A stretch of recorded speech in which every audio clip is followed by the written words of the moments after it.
visible? No, not necessary. I work with it. Perhaps lunchtime. Lunch? Monday? Your Majesty, my minister.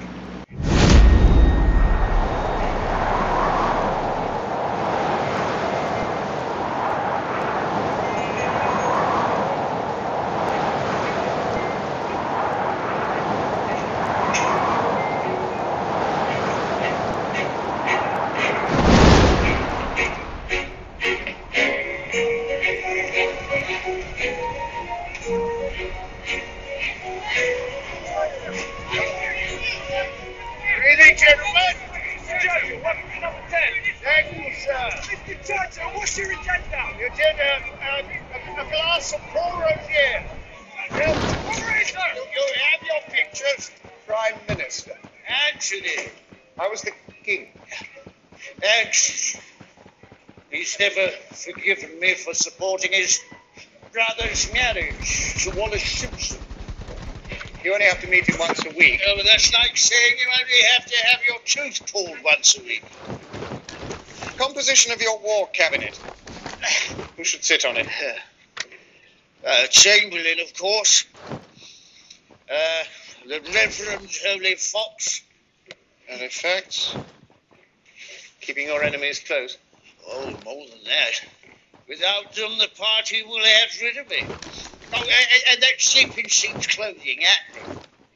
Come on, Daddy. Everyone's waiting. Yes, I'll be there in a jiffy, my love. I heard that before you were asked, they offered it to Lord Halifax. No, I doubt that. Halifax would never turn it down. He's the fourth son of an earl. Fourth sons turn nothing down. I wish the position had come your way in better time, sir. You have an enormous task ahead of you. I only hope it's not too late. I'm very much afraid it is. But we can only do our best. Hip hip! Hooray! Hooray! Heavens, what a frightful sight. Oh, a toast. Yes, a speech. Yes. Come on. Yes. Darling husband, some of you may not know that on the eve of our marriage, I got cold feet. But as I'd already called off 2 engagements by the age of 21 and was in danger of gaining a reputation for being a bolter, it would have been poor form to call off a third. Yeah. Lucky for Daddy. But the real reason for my wintry feet was that I knew, even then, that his priority would be public life. It worried a young girl greatly, this wretched thought of eternally coming second. But so it has proven to be. And in due course, our children would have to make their peace with this same fact. We all did, you see, in our own way. And now, today, we are to receive our reward. Proof that our small sacrifice was for a far, far greater good. I give you your father, my beloved husband, the Prime Minister. The Prime Minister. Here's to not buggering it up. Not buggering it up. Elton was a ploy. He punched through the Ardennes into France, crossed the Gulf River in under 24 hours.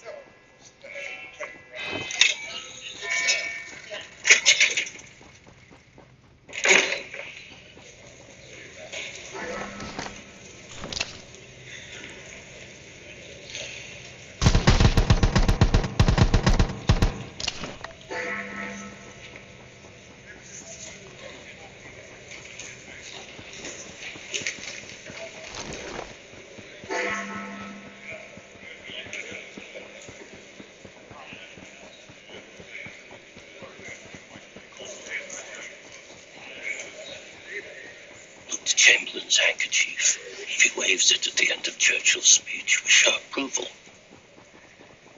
If not, keep quiet. The Prime Minister.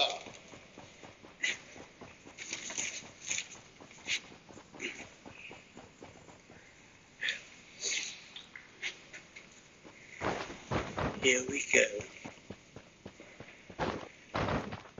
Mr. Speaker, on Friday evening last, I received His Majesty's commission to form a new administration. It was the eminent wish and will of Parliament and the nation that this should be conceived on the broadest possible basis, and that it should include all parties. A war cabinet has been convened. Correction. Has been formed. Formed. A war cabinet has been formed of 5 members representing the opposition parties and the unity of the nation. Read.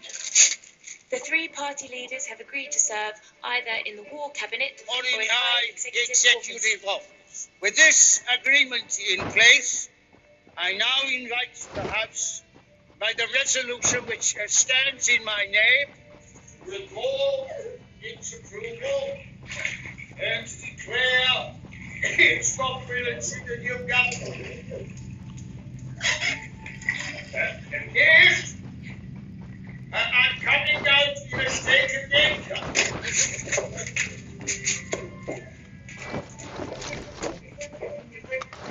It must be remembered that we are in the preliminary stage of one of the greatest battles in history, and that many preparations have to be made here at home. Sir, I take up my task with buoyancy and hope, and say to the House, as I have said to those who have joined the government, I have nothing to offer but blood, toil, tears, and sweat. We have before us an ordeal of the most grievous kind. We have before us many long months of struggle and of suffering. You ask, what is our policy? I say it is to wage war by sea, land, and air with all our might and with all the strength that God can give us. To wage war against a monstrous tyranny, never surpassed in the dark and lamentable catalogue of human crime. That is our policy. You ask, what is our aim? I can answer in one word. Victory. Victory at all costs. Victory in spite of all terror. Victory, however long and hard the road may be. For without victory, there can be no survival.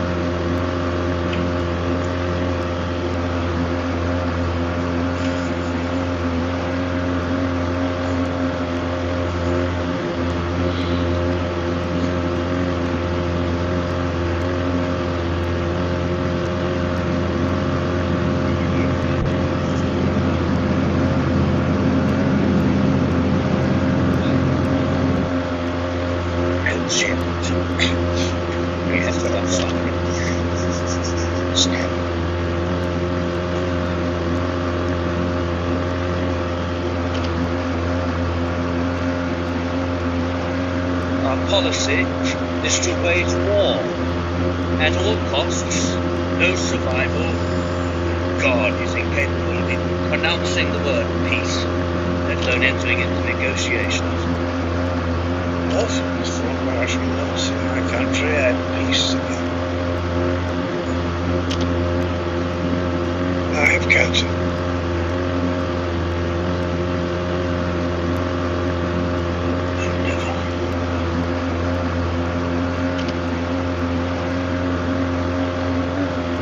Must be removed from office.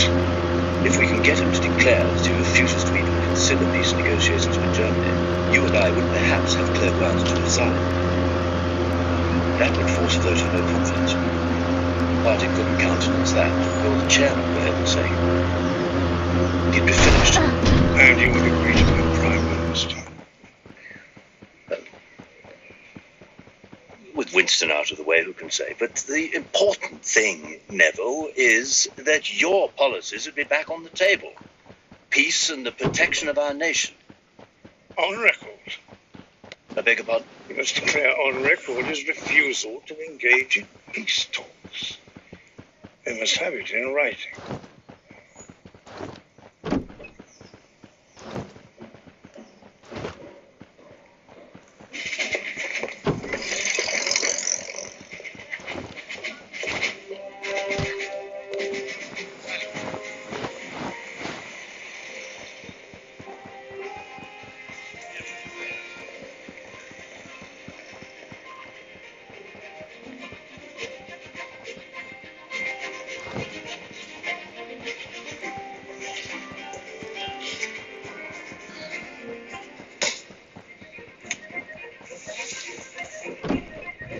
Thank you.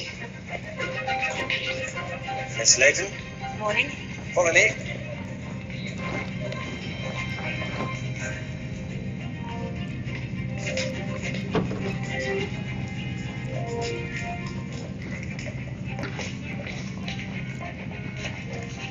Morning. Thank you, sir. Thank you, Mum. What goes on down here? That's need to know, and you don't. The lavatory? For the PM's use only.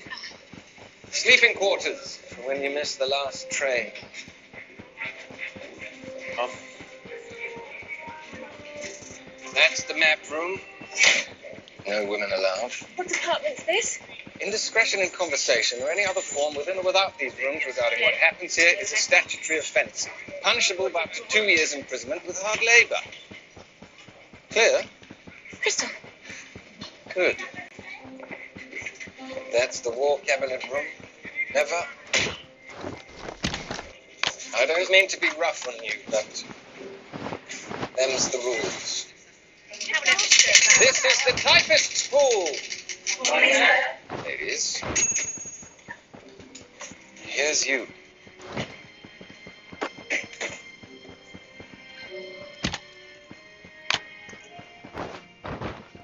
Belgium and Holland may fall at any hour. The French, the entire French Ninth Army, some 200,000 men, have capitulated. All of them. Capitulated, deserted. It was a rout. All our land forces, roughly 300,000 men, are now in full retreat. Air cover for our troops. The Luftwaffe control the skies. We simply don't have enough planes to challenge them. In fact, I strongly recommend we stop sending our precious fighter planes to be wasted in France. Save them for our own defense. And our navy sits idle, neutralized, useless. Our fleets no sooner come within their range than we come under blistering air attack. Their speed is devastating. Panzer tanks moving rapidly westward through the center. Oh, well, they will have to pause for fuel supplies. This is not the last war, sir. Their tanks can stop for fuel at a petrol station. Petrol station? The road to Paris now lies open. 7 million refugees are on the move. Collectively, we are looking at the collapse of Western Europe in the next few days. Should the public be told?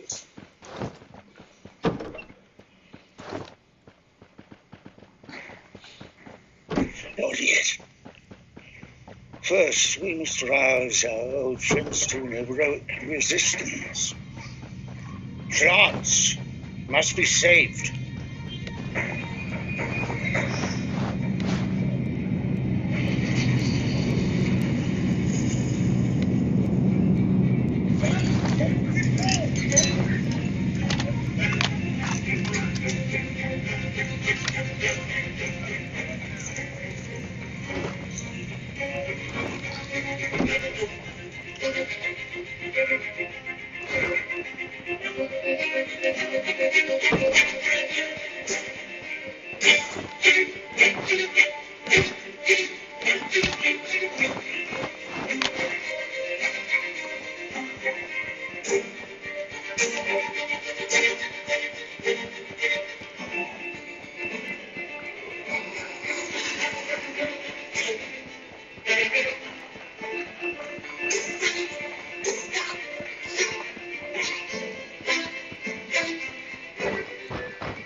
Premier.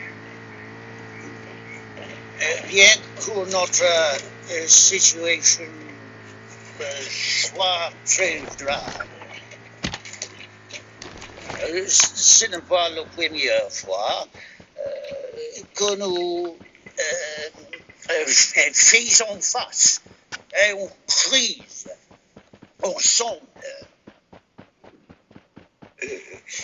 Perhaps in English, Prime Minister. We have survived tragedies before, and I'm confident we will survive this one. Tell me how you plan to counter attack. There is no plan. Well, you must counter attack. You must. Contre-attaquer! Il le faut! I do not believe that this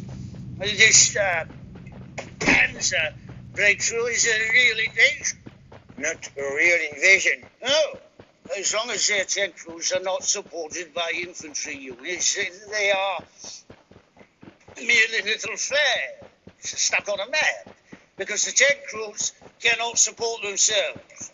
No, I refuse to see in the spectacular raid of the German tank a real invasion.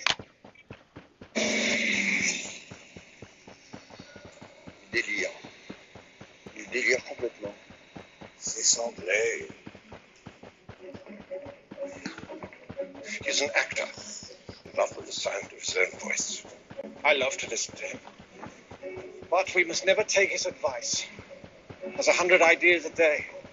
4 of them are good. The other 96 downright dangerous. His father was the same.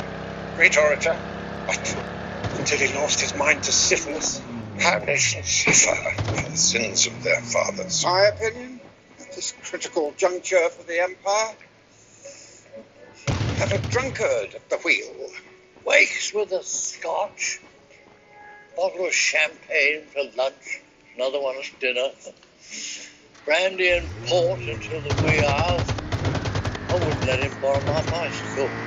He's a conservative who defects to the Liberal, lobs grenades stuff for 10 years, then flops conservative again, as it bloody suits him. Sorry, but he stands for one thing, himself. We may have to replace him, but Replace him. We must strive for peace, so that every son and daughter of this land can emerge from this crisis